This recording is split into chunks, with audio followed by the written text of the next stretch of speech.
Hi, today's project I started with a humble little electric bulb which was sadly waiting for itself to be tossed away because it had fused, it doesn't work anymore. So it was just wondering one day it will be picked and thrown into a garbage heap and it will just crash and smash into little pieces.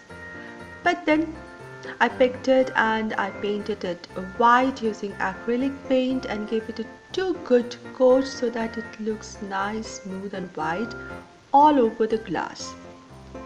Next I made some funny cute little faces on it, again using acrylic paints. One can draw just anything, they look so cute, the shape is so funny.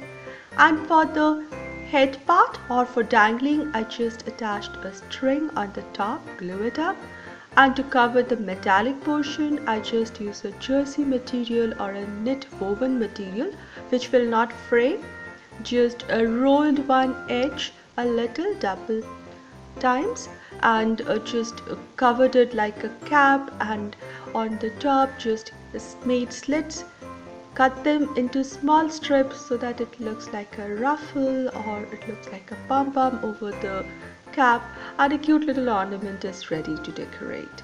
It's really a trash to treasure and they look so cute. Just sit back and enjoy the rest of the video. Thank you everybody for stopping by and I'll see you all soon in my next video. Take care, enjoy the video.